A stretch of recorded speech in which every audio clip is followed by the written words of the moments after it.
Bulletin में सबसे पहले बात, इसराइल अमन का सबसे बड़ा दुश्मन हिजबुल्लाह के साथ गुज़श्ता रोज होने वाला अमन मुआहिदा सबूताज करने पर तुल गया। सहूनी रियासत के जंग बंदी के बावजूद लबनान पर हमले, जिला नब्तिया में कई मकामात पर बमबारी, लबनानी फौजी समेत मजीद 23 शहरी शहीद हो गए, 60 जख्मी। दहशतगर्द रियासत की गजा में भी वहशियाना कार्रवाइयां, मजीद 4 फलस्तीनी शहीद हो गए। अमरीकी इंटेलिजेंस ने रिपोर्ट में खबरदार किया था कि इसराइल अमन मुआहिदे को सबूताज कर सकता है। वाशिंगटन पोस्ट की रिपोर्ट के मुताबिक नेतन्याहू पर लबनान में फौजी कार्रवाइयां जारी रखने के लिए सियासी दबाव है। इसराइल कोई ऐसा इकदाम कर सकता है जो अमरीका ईरान हतमी मुआहिदे में रुकावट बनेगा। इसराइली हमलों के बाद अमरीका ईरान मुआहिदे में भी रुकावट आने का खदशा। गुज़श्ता रोज भी तेहरान ने अपना वफ्द स्विट्जरलैंड भेजने से साफ इनकार कर दिया था। अगर लबनान पर हमले जारी रहते हैं तो दुनिया का अमन फिर खतरे में पड़ जाएगा। आपना हुर्मुज़ बंद होने से दुनिया में फिर एनर्जी क्राइसिस शुरू हो सकता है, तो ये एक अलार्मिंग सिचुएशन है। बात कर लेते हैं इसी पर।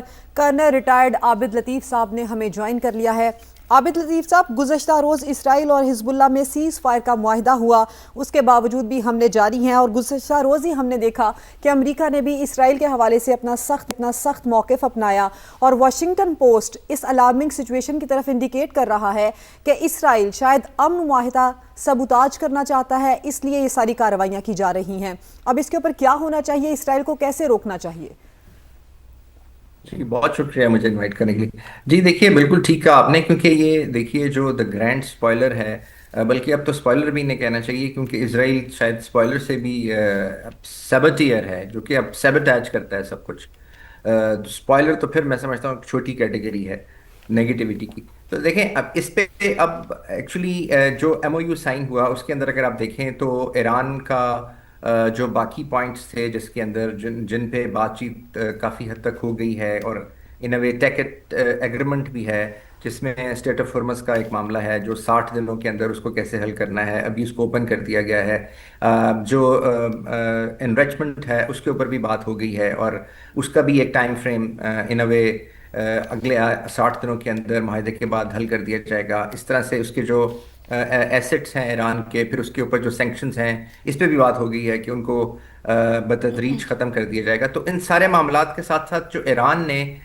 देखें, जो सबसे एक इसके अंदर एक चीज़ जो कैविएट था वो ये था कि जो लेबनान के ऊपर अटैक हैं वो भी नहीं होंगे। इसराइल ना सिर्फ ये कि उसको इस एग्रीमेंट को कंप्लाई करेगा और उसकी गारंटी अमेरिका देगा, बल्कि वो जो लेबनान के ऊपर अटैक कर रहा है वो भी नहीं करेगा। और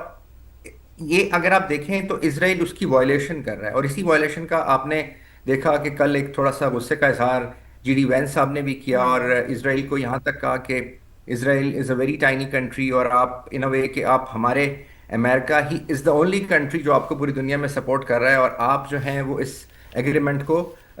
सबटाच करना चाह रहे हैं, और अगर ऐसा करेंगे तो फिर ये बहुत मुश्किल हो जाएगा, और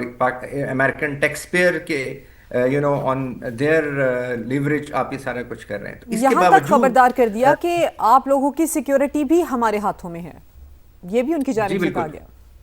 जी एग्जैक्टली। अब एक्चुअली प्रॉब्लम यह है कि जो नेतन्याहू साहब हैं, बिकॉज ऑफ हिज इलेक्शन, जो उनकी इंटरनल जो पॉलिटिक्स है, वो चाहते ये हैं कि ये जो एमओयू साइन हुआ है और इसके बाद जो फ्रेमवर्क अनाउंस होना है, उससे पहले पहले वो जो लेबनन का इलाका है, स्पेशली लिटानी रिवर से जो नॉर्थ है, और उसके बाद जो शिवा पार्क का वो वाला सारा इलाका है, उस पे वो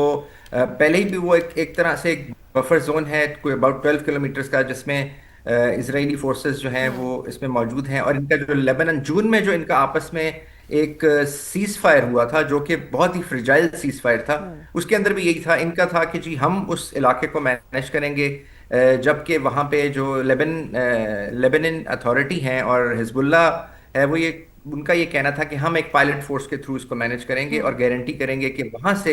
इसराइल के ऊपर रॉकेट अटैक्स और बाकी चीज़ें ना हो। लेकिन इसकी आड़ के अंदर रहते हुए जो इसराइल है उसने अपने कोई भी वहां पे हमले नहीं रोके, बल्कि वो मजीद पेनिट्रेट करके अब अबाउट एक 20 किलोमीटर की जो लाइन है उस तक वो पहुंच गए हैं, और मजीद एरिया ले रहे हैं, मजीद वहां पे एयर स्ट्राइक्स कर रहे हैं, रॉकेट फायर्स कर रहे हैं, वहां पे सिविलियन की कैजुअलिटीज हो रही हैं। और ये जब 2000 में इसराइल यहाँ से वापस गया था, जब इस ऑक्यूपेशन को उसने ख़त्म किया था और बफर जोन और उससे नीचे चला गया था, वापस नॉर्दर्न इसराइल में आ गया था, और जिस वक्त आईडीएफ और जो एसएलए है, साउथ लेबनीज आर्मी, इनको डिफीट किया था हिजबुल्लाह ने, उसके बाद से आई थिंक इनकी इतनी बड़ी इंकर्जन कभी नहीं हुई। तो अब ये बजाय इसके कि उस एग्रीमेंट में जब ये बातचीत भी हो रही है, ये सब कुछ हो रहा है, तो उसके बाद बावजूद भी इन्होंने अपने अटैक्स भी बढ़ा दिए हैं, ग्राउंड फोर्सेस भी बढ़ा दी हैं, और जो ग्राउंड इन्वेजन है उसका दायराकार भी बढ़ा दिया। तो मैं समझता हूँ जी अगर ऐसे ही ये चला, और ईरान ने बहुत क्लियर कर दिया है कि अगर ये हुआ तो ईरान फिर इस एग्रीमेंट में, इस एमओयू के जो अगला जो पार्ट है, यानी जो फ्रेमवर्क है, और जो फ्रेमवर्क के अंदर जाके इस 60 दिनों के अंदर इस पूरे जो रीजन है उसके अंदर एक परमानेंट अमन लेके आना है, उस पे ईरान ने क्लियर कर दिया कि फिर बातचीत नहीं हो सकती। ठीक है, आबिद लतीफ़ साहब कर्नल रिटायर्ड हमारे साथ मौजूद